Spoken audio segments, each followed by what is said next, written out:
Rooftop solar কর্মসূচির আওতায় 2025 December নাগাদ 3000 মেগাওয়াট সৌর বিদ্যুৎ উৎপাদনের লক্ষ্য ঠিক করেছে অন্তর্বর্তী সরকার।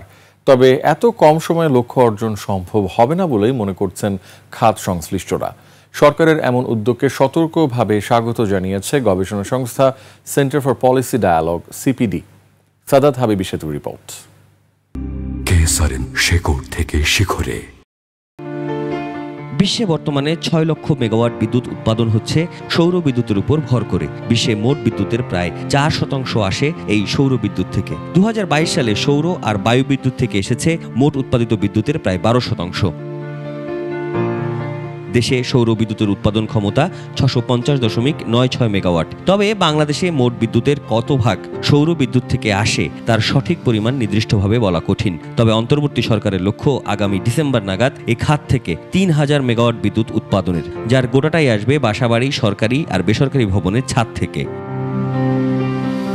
2030 সালের মধ্যে 20% আর 2040 সালের মধ্যে 30% নবায়নযোগ্য জ্বালানিতে পৌঁছাতে চায় বাংলাদেশ। লক্ষ্যমাত্রা আসলে অ্যাচিভ করা ইট ইজ ভেরি ডিফিকাল্ট। এটা একটা আমাদের অনেক সময় আমরা যেরকম রেস দেই যে এত সময়ে পুষতে পারবে কিনা, সত্যিকার অর্থে এই ডিসেম্বরে পৌঁছাটা আসলে ভেরি ডিফিকাল্ট। 6 মাসের মধ্যে এত 3000 মেগাওয়াটের উৎপাদন করতে গিয়ে আপনার ভুলফোর নাম সর্বস্ব প্রতিষ্ঠান যদি আমাদের সামনে চলে আসে, আমরা যদি রিয়েল বিদ্যুৎ না পাই, সেখানে কিন্তু আলটিমেটলি আবার একটা বদনামের অংশীদার কিন্তু আমাদের বিএসআর হতে হবে। শেকড় থেকে শিখরে লক্ষ্যমাত্রা অর্জনে সঠিক পরিকল্পনা, ব্যবস্থাপনা আর বাস্তবায়নের জটিলতা রয়েছে। পাশাপাশি অর্থায়নের ইস্যু তো আছেই।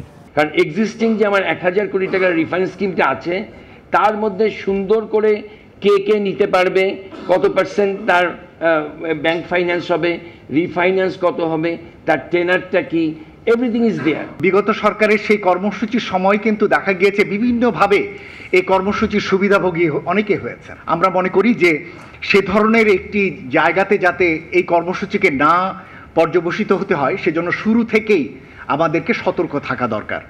সাদাত হাবিবি সেতু, 21 টেলিভিশন, ঢাকা।